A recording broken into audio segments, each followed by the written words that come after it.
Bismillahirrahmanirrahim. Assalamualaikum warahmatullahi wabarakatuh.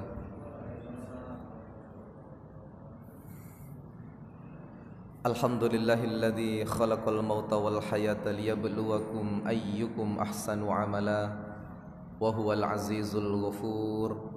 Asyhadu an la ilaha illallah wahdahu la syarika lah wa asyhadu anna Muhammadan abduhu wa rasuluh. Allahumma salli wa sallim wa barik ala nabiyyina Muhammadin wa ala alihi wa ashabihi wa man tabi'ahum bi ihsanin ila yaumiddin. Faya ayyuhal hadirun rahimani wa rahimakumullah, usikum wa nafsi bitaqwallah faqad fazal muttaqun. Liqaulihi ta'ala ya ayyuhalladzina amanu taqullaha haqqa tuqatih wala tamutunna illa wa antum muslimun. Bapak-bapak, ibu-ibu, jamaah salat maghrib Masjid Al-Mahdi rahimakumullah. Malam ini kita bersama-sama ditakdirkan oleh Allah Subhanahu wa taala bisa menyelesaikan satu kewajiban kita sebagai hamba Allah, yaitu menunaikan salat maghrib berjamaah. Mudah-mudahan seluruh amaliyah kita mulai bangun tidur sampai hari ini, sampai detik ini diterima oleh Allah Subhanahu wa taala. Salawat serta salam semoga tetap tercurah atas Rasulullah Muhammad sallallahu alaihi wasallam. Bapak-bapak, ibu-ibu rahimakumullah, mari kita niatkan malam ini untuk thalabul ilmi. Mudah-mudahan apa yang kami sampaikan bermanfaat untuk kami pribadi dan juga khususnya para jamaah. Sebab di antara kita memiliki kewajiban yang sama, yaitu watawassaw bil haqq watawassaw bis sabr. Mudah-mudahan dengan cara saling menasihati di dalam kebenaran dan kesabaran ini, kita termasuk golongan orang-orang yang beruntung. Kalau Allah sampaikan dalam Quran surat Al-Asr itu, di sana ada 4 orang golongan yang beruntung, adalah orang-orang yang beriman, beramal solih, yang saling menasehati dalam kebenaran dan kesabaran. Mudah-mudahan malam ini kita termasuk di dalamnya. Bapak-bapak, ibu-ibu rahimakumullah, kalau kita merenungkan sejenak, mencoba untuk berhenti sejenak dari aktivitas kita sehari-hari, lalu kita merenung tentang penciptaan diri kita, tentang posisi kita di kehidupan ini, sungguh kita adalah makhluk yang sangat sempurna. Tadi disampaikan oleh Imam, dibacakan dalam surat At-Tin, Ustaz Aziz tadi, Mbak Aziz. Surat At-Tin ayat 4 itu menggambarkan tentang kesempurnaan penciptaan manusia. Laqad khalaqnal insana fi ahsani taqwim. Sungguh manusia itu aku ciptakan dalam kondisi yang paling sempurna. Nah, kalau kita bicara tentang manusia, tentu manusia itu bukan hanya unsur jasmania saja. Manusia itu al-insanu tatakawwanu ala fitraini. Manusia itu terdiri atas 2 unsur. Unsur pertama adalah unsur jasmaniyah dan unsur yang kedua adalah unsur ruhaniyah. Jika salah satu unsur itu tidak menyertai atau tidak ada pada diri manusia, maka manusia itu tidak sempurna disebut manusia. Contoh hari ini jasad masih melekat pada diri kita, tapi nyawa sudah tidak ada. Apakah kita masih tetap dipanggil sesuai dengan nama kita, atau sudah berganti status menjadi almarhum? Atau ketika jasad kita sudah tidak ada, mungkinkah jiwa kita yang menemani anak-anak kita di rumah, sementara fisik kita tidak ada? Maka satu kesatuan itulah kemudian yang disebut dengan kesempurnaan oleh Allah dalam surat At-Tin ayat 4 ini. Nah, lantas bagaimana kita mengoptimalkan penciptaan kita yang sudah diagungkan oleh Allah ini atas makhluk-makhluk Allah yang lainnya. Tentu hal itulah yang kemudian menuntun kita untuk lebih banyak bersyukur dan berbuat daripada makhluk-makhluk Allah yang lainnya. Bapak-bapak, ibu-ibu rahimakumullah, kalau surat At-Tin ayat 4 ini kita gabung dengan surat An-Nahl ayat 78, maka kolaborasi dua ayat ini sangat luar biasa. Di dalam proses penciptaannya, manusia sudah dinas oleh Allah dalam surat At-Tin ayat 4 ini adalah makhluk yang paling sempurna.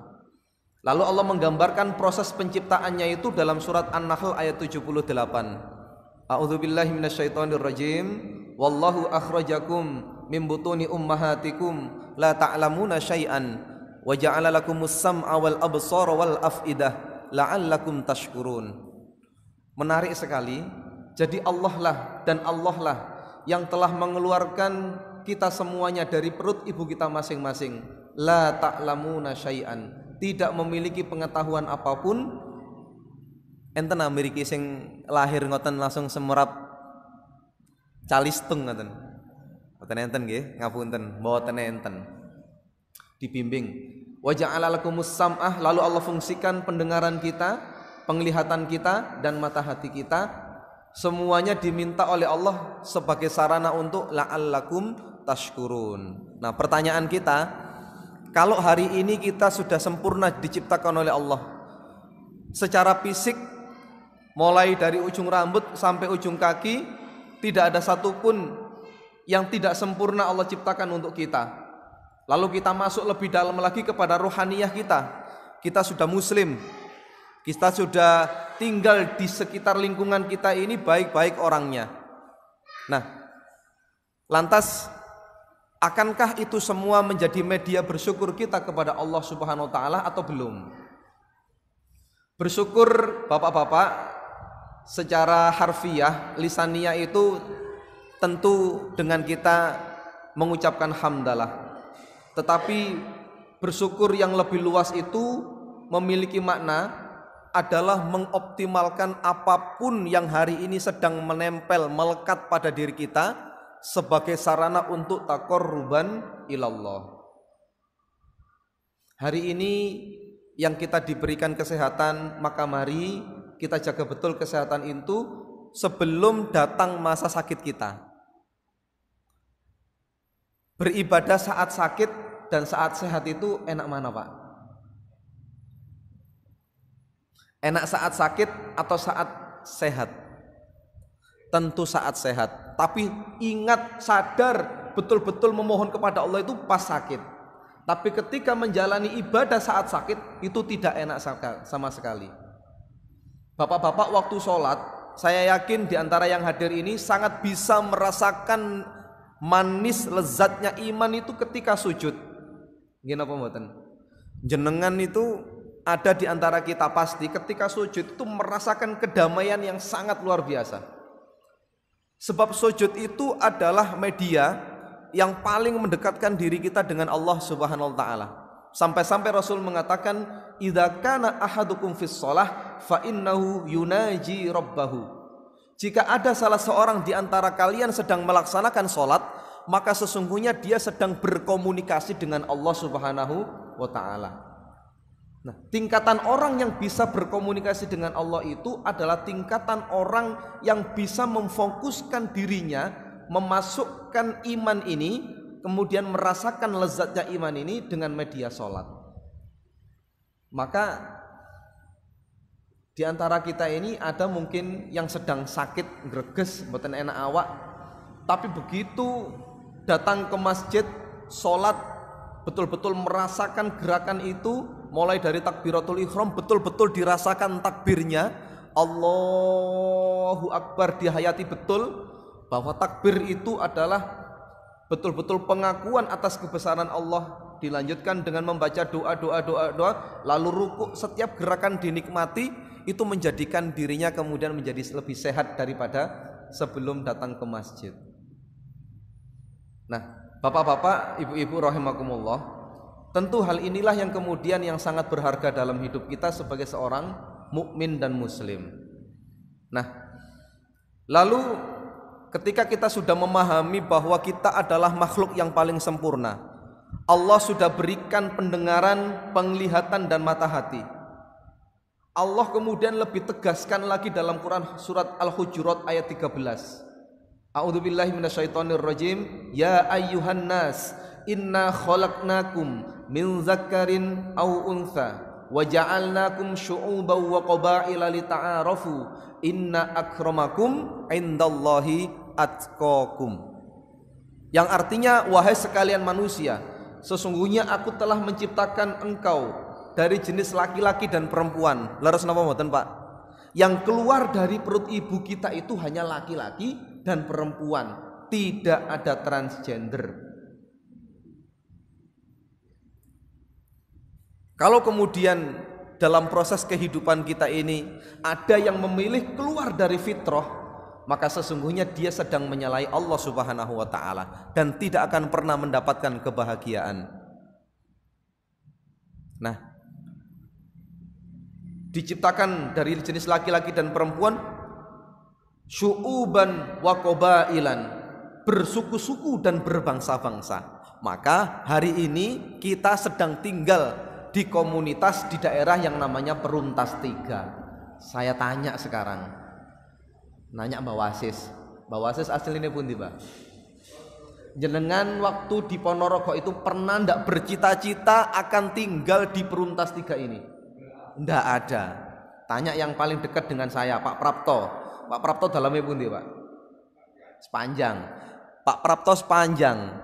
Setelah menyelesaikan kuliah atau pendidikan terakhir, bercita-cita Pak jenengan tinggal di Peruntas, Pak? Ndak. Saat ini Pak Ali Jawa Tengah, nggih. Tua Takmir. Pak Ali nikah dengan orang Bandung, tinggal di Peruntas. Adakah nggak skenario jenengan dalam hidup itu tinggal di Peruntas ini, Pak? Nggak ada. Allah memang ciptakan ini bersuku-suku, berbangsa-bangsa, Pak, tidak bisa dihindarkan. Bersuku-suku, berbangsa-bangsa ini memang tata mengatur manusia ini di dalam memberikan fitrahnya, memberikan kebutuhan utamanya, yaitu makhluk sosial ini. Manusia itu makhluk sosial yang harus berinteraksi satu sama lain, saling membutuhkan satu sama lain, tidak ada yang lebih unggul satu sama lain kecuali saling membutuhkan dan berkolaborasi. Lalu ada yang berkata, saya ini kepala desa, saya yang menguasai desa ini, tapi urusan cukur rambut itu tidak bisa mencukur rambutnya sendiri. Leres napa mboten, Pak? Urusan bangun rumah tidak bisa menyelesaikan, genteng bocor aja tidak bisa dandani sendiri, manggil tukang. Itulah kemudian fungsinya, semua itu diatur oleh Allah dalam skenario hidup bersuku-suku dan berbangsa-bangsa. Tapi di sana ada frame, di sana ada semacam underline, ada garis bawah.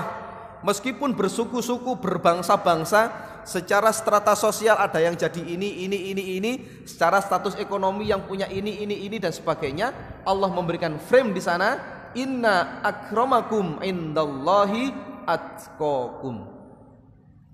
Sesungguhnya yang paling berharga, yang paling mulia di sisi Allah itu siapa? Adalah yang paling bertakwa kepada Allah Subhanahu wa taala.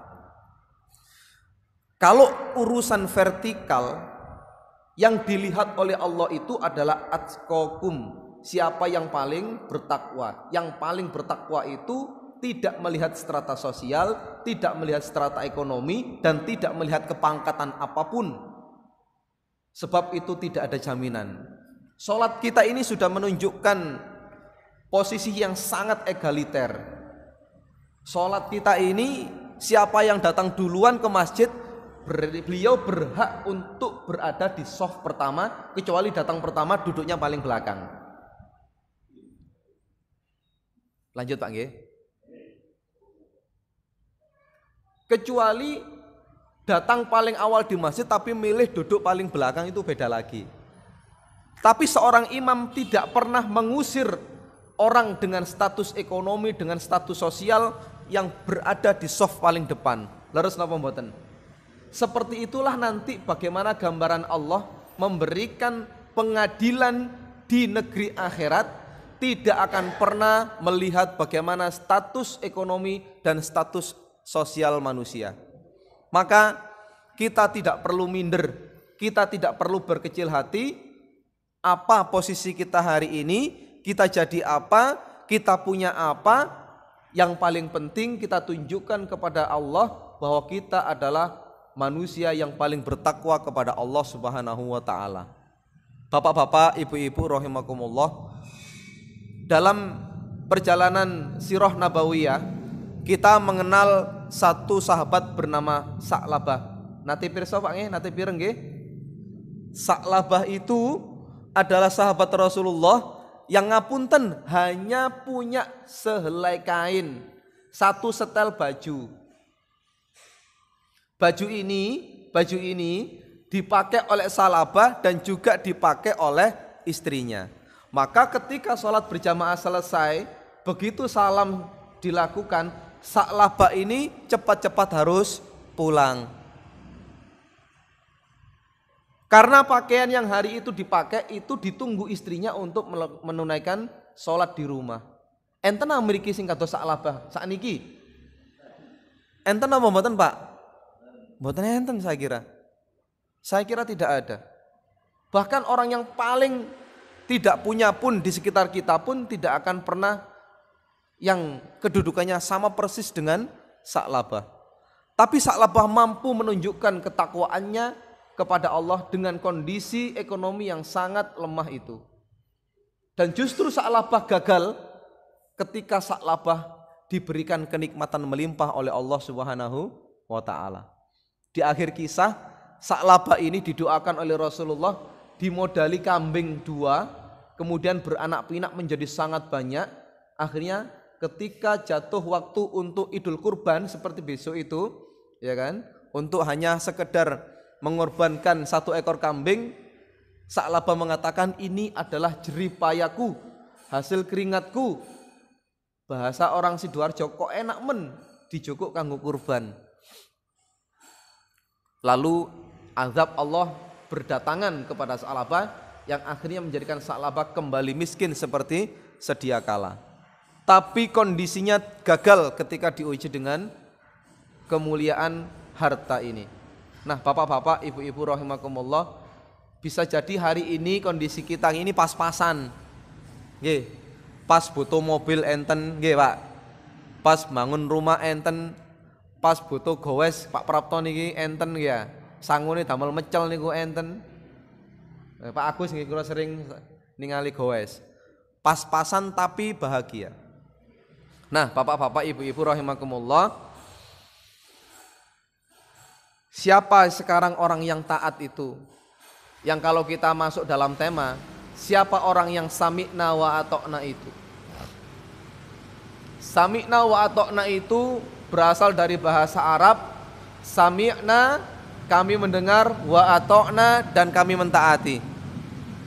Orang yang bisa mendengar dan mentaati itu adalah orang yang bertakwa, yang mampu memfungsikan pendengarannya, yang mampu memfungsikan penglihatannya, yang mampu memfungsikan mata hatinya itu untuk ketaatan kepada Allah Subhanahu wa taala.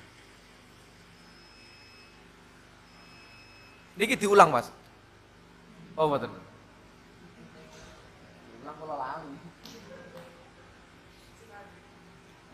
Yang dinamakan orang bertakwa itu siapa? Bapak-bapak, ibu-ibu. Orang yang bertakwa itu adalah orang yang sanggup dan bisa memfungsikan pendengarannya, penglihatannya, dan mata hatinya untuk bertakwa dan taat kepada Allah Subhanahu wa taala. Nah, ini kita mengembalikan diri kita kepada Quran surat An-Nahl ayat 78 tadi. Pak, saya tanya, ada enggak orang di antara kita ini yang mendengar an-nida? Ada enggak orang di sekitar kita ini yang mendengar azan? Saya kira semuanya mendengar azan ya. Oke, azan. Melihat enggak kalau masjid ini dekat darinya? Tahu ya Pak ya? Mendengar azan, tahu bahwa di dekatnya itu ada masjid. Kalau dua indera ini sudah merespon adanya azan, Allahu Akbar, Allahu Akbar, dia mendengar, dia mengetahui ada azan, ada masjid terdekat darinya. Tinggal yang terakhir ini, mata hatinya ini connect enggak? Hatinya ini connect enggak dengan pendengaran dan penglihatannya? Dan yang bisa mengkonekkan mata hati dengan pendengaran dan penglihatan itu yang namanya iman. Maka tidak ada jaminan orang yang rumahnya dekat sekali dengan masjid ketika mendengar azan itu cepat-cepat datang ke masjid. Tetapi kenapa orang yang jauh rumahnya dari masjid ketika mendengar azan itu bersiap-siap untuk datang ke masjid? Nah, inilah kemudian yang dinamakan tanda-tanda orang yang bisa memfungsikan pendengaran, penglihatan, dan mata hatinya menjadi satu kesatuan untuk bertakwa kepada Allah Subhanahu wa taala. Kemudian dia seraya mengucapkan sami'na wa ata'na. Nah, hari ini kita yang ada di masjid ini, saya kira sudah menjadi golongan orang-orang yang sami'na wa ata'na. Tinggal bagaimana kita ini menjaga semangat sami'na wa ata'na ini. Tentu tidak mudah, Pak. Karena sifat dari iman itu adalah naik turun. Yang kalau kita mengacu Quran surat An-Nisa ayat 59, itu adalah gambaran orang-orang yang sami'na wa ata'na. Siapa mereka? A'udzubillahi minasyaitonirrajim. Ya ayyuhalladzina amanu atiiullah wa atiur rasul wa ulil amri minkum, yaitu wahai orang-orang yang beriman, taatilah Allah, taatilah Rasul dan ulil amri minkum, dan para pemimpin di antara kalian. Pak, manusia itu selain makhluk yang sangat sempurna, juga identik ketularan penyakit-penyakit kaum Bani Israel kadang-kadang. Likulli roksin rokyun itu setiap kepala ada rokyun, ada ide itu pengaruhnya besar. Kadang kita sudah berhidup di tatanan masyarakat yang di situ ada pemimpin misalkan. Ada Pak RT ya kan Pak, ada Pak RW, punya program A, B, C, D. Itu kadang-kadang kita itu tadi tahu, melihat, mengetahui tapi nggak mau melaksanakan. Padahal benar. Nah, itu contoh real.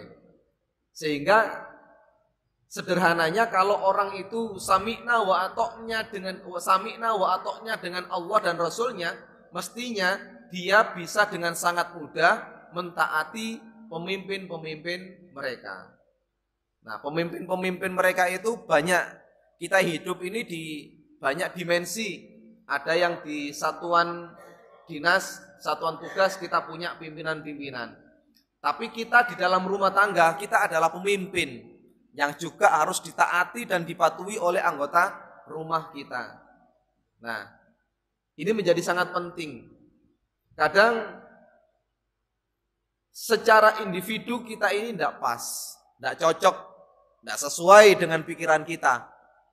Tapi kita tidak boleh kemudian memaksakan kehendak kita agar orang lain juga sama dengan apa yang kita pikirkan.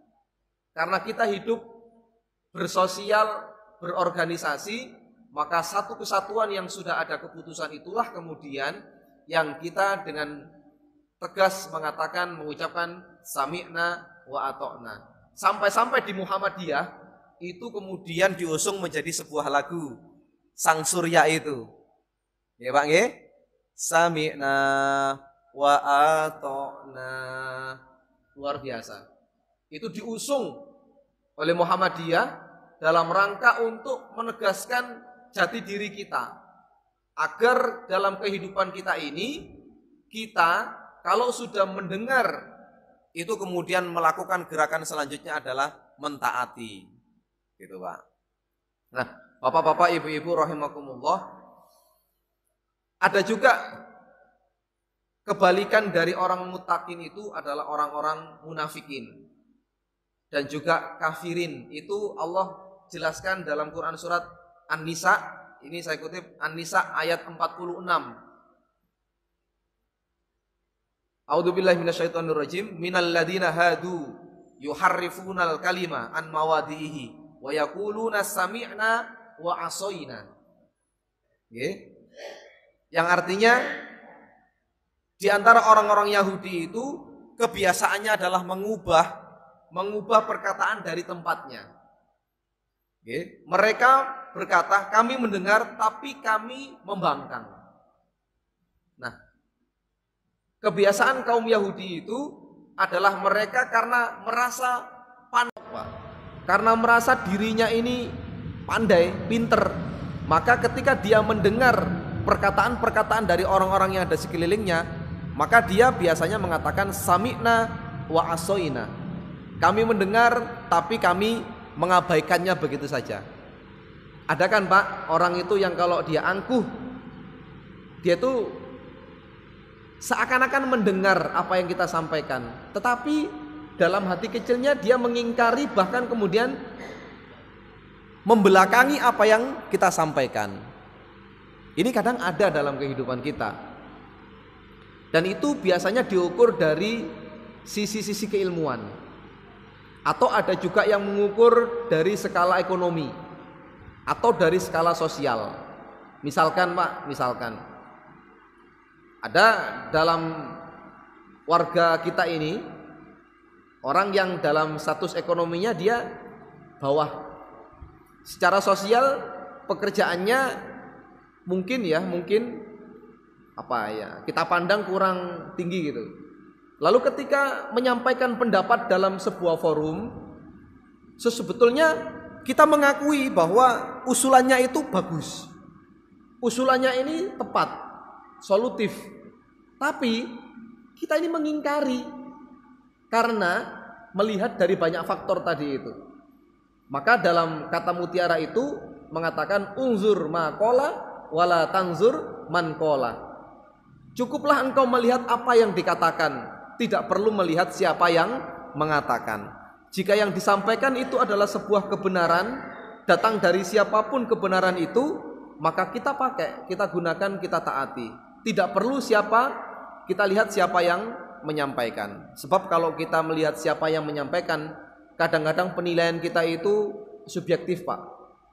Kadang-kadang penilaian kita ini subjektif, dan itu sudah tidak tepat lagi. Nah, bapak-bapak, ibu-ibu rahimakumullah, kalau kita sudah sami'na wa atokna, kita mendengar dan kita mentaati, kita akan menjalani kehidupan kita ini damai Pak, bahagia. Misalkan kita sholat itu miniatur kehidupan. Sholat itu miniatur kehidupan kita. Kita ini bisa tidak taat sama orang lain, kita ini bisa tidak menghargai orang lain, itu bisa tercermin dari sholat kita. Enten apa? Tiang iku sing cepat-cepat ngejar imam kait rukuk ngoten, Allah belum sampai tek ngoten dia sudah rukuk. Ada. Ya, semacam ada ketidakpercayaan gitu. Makanya ketika mau sholat itu kan imam mesti ngatur sawu sufufakum fa inna tasyata sufuf min iqamati sholat. Lurus dan rapat. Lalu kita mengatakan apa Pak? Menjawabnya bagaimana? Sami'na wa atokna. Nah, sholat ini gambaran, ya kan? Sholat ini gambaran. Siapapun yang sedang bertindak menjadi imam dan siapapun yang berada di saf belakangnya, entah itu secara tata sosial dia menjadi ketua RT, ketua RW, kepala desa dan sebagainya. Kalau sudah diatur sama imam, meskipun imamnya ini rakyat biasa, ya sudah harus mengatakan sami'na wa atokna. Kira-kira kalau kita mengatakan sami'na wa atokna itu, jalannya sholat ini bisa baik apa tidak Pak? Insya Allah baik. Tapi kalau tidak sami'na wa atokna, sudah diatur di sana ada yang bolong, yang belakang tidak mau maju, kira-kira kita nyaman tidak sholat itu? Tentu tidak. Nah, seperti itulah maka garis besarnya, seseorang dalam Quran surat An-Nisa ayat 59 tadi itu, kalau dia sudah bisa mentaati Allah, kalau kita sudah bisa mentaati Rasulullah, kemudian kita bisa mentaati pemimpin, aturan kehidupan kita, maka kita akan menjadi orang-orang yang bahagia. Menjaga semangat sami'na wa ata'na ini penting. Sebab tidak semua orang mampu menjaga ini dengan istiqomah. Nah, bagaimana cara menjaga supaya diri kita ini tetap bisa sami'na wa ata'na dalam kehidupan ini? Baik sami'na wa ata'na kepada Allah, kepada Rasulullah, dan juga kepada ulil amri. Maka setidak-tidaknya ada 5M, ada 4M Pak yang harus kita lakukan. Kalau Satgas Covid kan 3M, nggih Pak. Menjaga jarak, mencuci tangan, memakai masker. Dalam kajian maghrib ini ada 4M. Kalau kita ingin bahagia hidup kita, menjaga totalitas pengabdian ketaatan kita kepada Allah itu. M yang pertama, jangan pernah berhenti bermuhasabah Pak. Jangan pernah berhenti bermuhasabah, mengevaluasi diri. Kira-kira saya sudah usia sekian, kira-kira apa ya yang sudah saya lakukan dalam hidup ini? Jika Allah menunjukkan di depan mata kita ini ATM Pak, ATM kebaikan, kemudian kita cek saldo, kira-kira saldo kita ini maksimal atau belum maksimal? Kita bermuhasabah. Muhasabah ini penting. Semangat mukmin itu man kana yaumuhu khairan min amsihi fahuwa rabih. Barang siapa yang hari ini lebih baik daripada kemarin, maka dia termasuk golongan orang yang beruntung.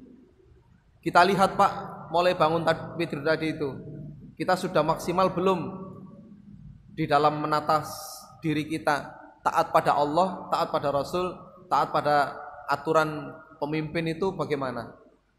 Kita sudah maksimal belum Pak tilawah Quran kita gitu. Kita muhasabah terus. Hari ini kita marah-marah sama anak apa tidak? Hari ini yang punya cucu, kita sudah marah-marah sama cucu ya belum? Lebih banyak marah atau lebih banyak mengasihi? Lebih banyak berbagi atau lebih banyak meminta? Lebih banyak sabar atau tidak banyak, lebih banyak tidak sabarnya? Lebih banyak zikrullah atau lebih banyak tidak zikrullah? Mari Pak bermuhasabah. Bermuhasabah yang paling indah itu adalah menjelang tidur. Makanya Rasul mengajarkan sebelum kita tidur itu ada beberapa hal yang kita lakukan. Pertama sunnahnya adalah berwudu Pak. Kita kalau mau tidur pun wudu napa dereng Pak? Pokoknya ngantuk nggih blek nggih Pak. Nggih. Seringnya ngoten kali ini ngali TV. Monggo Pak, kula nggih berusaha. Nggih. Lalu kita diajarkan oleh Rasulullah untuk membaca apa Pak?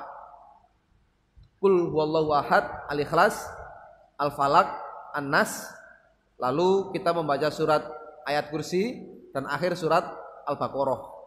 Itu Pak sunnahnya. Lalu kalau tidur miring ke kanan Pak. Nanti bisa mengkaji secara medis kenapa harus miring kanan, tidak mengkurup. Lek mengkurup niku mboten semerap nek ketiban. Mati lampu mboten semerap jenengan. Ternyata saya coba tidur dengan miring kanan itu sehat. Lalu sunnahnya lagi apa? Mematikan lampu. Jenengan kalau tidur padang jinglang napa dimatikan lampunya Pak? Pada lampu nggih disemprot riyen, nggih. Ya disemprot dulu. Ya, itu sunnah-sunnahnya. Yang kedua, setelah kita bermuhasabah, ahlan Ustaz, adalah muraqabah. M yang kedua adalah muraqabah. Muraqabah itu adalah merasa senantiasa diawasi oleh Allah Subhanahu wa taala. Kalau kita hidup ini selalu merasa ada muraqabah dari Allah Subhanahu wa taala, maka kita akan menjadi hamba-hamba Allah yang mawas diri. Kalau mau berbuat jahat, muraqabah, ada Allah yang melihat saya. Kalau kita melakukan kebaikan, ada Allah yang melihat kita, tidak perlu dilihat oleh orang lain. Maka orang yang bisa bermuraqabah itu sebutan lain adalah orang yang muhsin, orang yang bisa sampai pada derajat ihsan. Ihsan itu an ta'budallaha ka'annaka tarahu fa in lam takun tarahu fa innahu yaraka. Beribadahlah seakan-akan engkau melihat Allah, namun jika engkau tidak sanggup melihat Allah, yakinlah Allah sedang melihatmu. Jadi keuntungan kita kalau kita bermuraqabah itu, Pak, kalau kita hendak bermaksiat, kita ini ingat bahwa Allah itu melihat gerak-gerik kita. Di akhir surat Al-Baqarah ayat 284, lillahi ma fis samawati wa ma fil ard wa in tubdu ma fi anfusikum aw tukhfuhu yuhasibakum bihillah. Apa yang ingin kita sembunyikan dan apa yang kita ingin tampakkan dari apa yang ada dalam isi hati kita itu sesungguhnya sudah dihisab oleh Allah Subhanahu wa taala dalam pengawasan Allah. Maka muraqabah ini penting, menumbuhkan semangat ibadah dan juga memunculkan atau menumbuhkan semangat ngontrol supaya tidak terjatuh sejatuh-jatuhnya di dalam lembah kemaksiatan. Orang yang muraqabah itu seperti diawasi CCTV itu, Pak. Kalau dalam kantor yang tempat kerja kita itu ada CCTV kan biasanya sikap kita ini kan berbeda dengan tidak ada CCTV. Begitu ya, Pak, biasanya. Minimal kalau kita mau melakukan sesuatu yang tidak pas itu ada CCTV gitu. Maka CCTV ini adalah perlahan-lahan Allah itu membuka, ya, bagaimana cara malaikat Israel mencabut nyawa wong manusianya banyak satu dunia. Namanya sama-sama si fulan. Yang satu fulan ini tinggalnya di Perumtas 3, satu tinggal di Prambon, satu tinggal di Wonoayu, tinggal di Krian dan sebagainya. Namanya sama kok, nyabutnya ndak keliru gitu. Ada nggak pernah dalam kejadian hidup ini malaikat Israel keliru mencabut nyawa? Hari ini dengan perkembangan teknologi IT itu sudah dimunculkan, dibuktikan kebenarannya. Dengan cara seperti apa? Kalau kita ikut webinar, Pak. Kalau kita kegiatan Zoom meeting, webinar, kapasitas pesertanya bisa sampai ribuan orang, itu cara mematikan orang itu nggak perlu datang satu-satu. Tak matikan satu ya, tak matikan satu ya. Ya sudah, operator sistemnya itu, sang operator cukup menekan tombol N, semuanya sudah mati. Kira-kira seperti itulah kalau malaikat Israel itu mencabut nyawa. Nggak perlu datang ke Afrika sana. Mungkin seperti itu gambarannya. Lalu dulu kita pernah bertanya, bagaimana cara malaikat Raqib dan Atid ini mencatat setiap amal perbuatan manusia. Kira-kira ada nggak perbuatan manusia yang terlewat? Hari ini sudah ditunjukkan dengan perkembangan teknologi dengan CCTV. Tidak ada satupun sedetik pun terlewat itu dengan CCTV. Itu bisa diputar sekian tahun yang lalu. Lalu Allah memberikan kemudahan bagaimana gambaran surga. Surga itu kalau kecil saya itu diceritakan bapak saya, di surga itu ana wit-witan, kualik, oyote nang dhuwur, buahe nang ngisor. Mudahnya mengambil fasilitas dalam surga itu gambarannya seperti itu. Hari ini sama dengan perkembangan teknologi. Ada yang namanya GoFood, ada yang namanya GoCar, ada yang namanya Gojek, macam-macam. Kita tinggal calling, datanglah itu di depan mata kita. Kemudahan-kemudahan itu kemudian mencerminkan kebenaran yang memang sesungguhnya dulu waktu kita belum nutut otak kita itu masih mengingkarinya. Begitu kita sudah tahu, ternyata begitu ya. Dan ada satu hadis ya Ustaz, akhir zaman itu nanti terjadi peperangan antara kaum muslimin dan kaum Yahudi. Sampai tembok itu mengatakan, "Hei Muslim, belakangku ini loh ada orang Yahudi." Sekarang sudah tahu Pak kita. Adanya GPS. Adanya Google Map. Itu sudah menunjukkan di mana posisi kita. Nggak ada yang susah hari ini. Kita jangankan di belakang tembok, di belakang bumi, di belahan kota yang lain kita kedetek. Kalau kita mengirimkan alamat kita. Betul Pak ya? Jadi seperti itulah gambaran kebenaran-kebenaran yang dulu masih kita ingkari. Karena Allah sudah membuka semua akses itu, kita mengatakan, ternyata iya benar. Nah, kalau kita sudah bermuhasabah, muraqabah, selanjutnya Pak untuk menjaga keimanan, ketakwaan dan sami'na wa ta'na ini ada mujahadah. Sungguh-sungguh Maka Rasul mengatakan la tahkironna minal ma'rufi syai'an walau antalqa akhaka biwajhin tolkin. Sungguh-sungguh itu tingkatan paling rendah, jangan pernah meremehkan sekecil apapun perbuatan baik yang kita lakukan, meskipun hanya mengucapkan hanya dengan menebarkan senyuman ketika kita berjumpa dengan saudara-saudara kita. Mari Pak, kita bermujahadah, bersungguh-sungguh, berfastabiqul khairat. Saya kadang-kadang dalam memunculkan mujahadah ini, saya sering melihat kayak saya ini sebetulnya lebih mampu dari si fulan. Tapi kenapa ya si fulan itu kok lebih lebih serius dan sungguh-sungguh ibadahnya. Itu Pak. Hasad itu boleh, iri itu boleh Pak. Hanya dalam urusan dua hal. Urusan ilmu, ya kan? Urusan ibadahnya tadi itu, dan juga urusan hartanya ketika diinfakkan di jalan Allah. Itu kita boleh iri Pak. Lah iya. Omai biasa-biasa ae, pekerjaannya biasa-biasa ae, tapi begitu Idul Kurban ini datang, itu nggak pernah absen dari daftar itu. Ini kadang-kadang harus ada dalam diri kita untuk memunculkan mujahadah itu tadi. Sungguh-sungguh itu kadang kita perlu motivasi. Kesungguhan itu kadang tidak bisa muncul dari dalam diri kita, tapi bisa muncul dari luar diri kita dengan cara mengamati, melihat bagaimana perilaku orang-orang yang ada di sekitar kita. Maka bisa jadi Pak, mohon maaf, hari ini yang dalam pandangan kasat mata kita ini orangnya biasa-biasa saja, ekonominya biasa-biasa saja, sosialnya, kedudukannya di masyarakat itu biasa-biasa saja. Tapi investasi akhiratnya ini, wah sangat luar biasa. Itu kita nggak pernah tahu.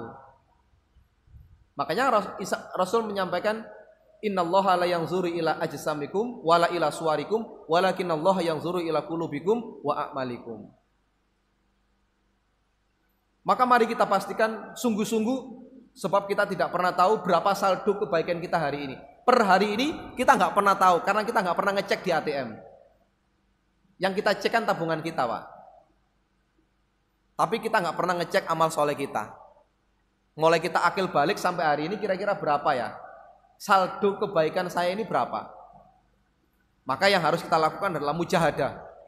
Hari ini yang punya keluarga, mari semuanya diangkut, diajak untuk bermujahadah. Jadi bapak itu, jadi orang tua itu, khususnya jadi bapak itu, saya kemarin tuh ngobrol sama wali murid yang ke sekolah, menarik sekali. Dia itu strength sama anaknya, dia itu cukup kereng sama anaknya untuk urusan ibadah. Dia mengatakan kepada saya, Pak Ustadz, saya ini hanya ingin satu hal kepada anak saya. Saya hanya butuh pengakuan oleh anak saya ketika nanti menghadap Allah bahwa saya adalah ayah yang bertanggung jawab. Saya terpukul Pak. Apa saya sudah bertanggung jawab? Saya hanya butuh pengakuan oleh anak saya bahwa saya adalah bapak yang bertanggung jawab maksimal memerintahkan anak dan istrinya untuk mendekat takwa kepada Allah Subhanahu wa taala. Itu saya pegang betul kalimat itu. Ya kan? Padahal bukan, istilahnya dalam kacamata kita bukan seorang dai. Tapi dengan kesungguhannya itu dia mengeluarkan statement yang ternyata kadang-kadang statement itu tidak kita miliki. Oleh sebab itu Bapak-bapak, mujahadah ini penting. Jadi dalam setiap hal, hembusan nafas kita ini mestinya bernilai ibadah.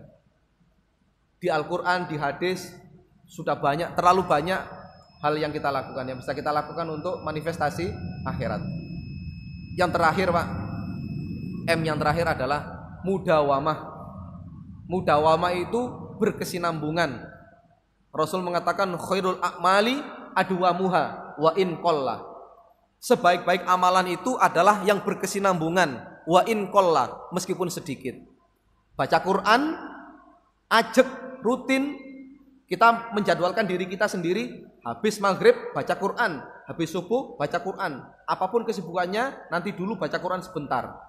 Itu dilakukan setiap hari, jauh lebih baik daripada ketemu Ramadan sekali, khatam 40 kali, setelah itu nggak baca Quran sama sekali.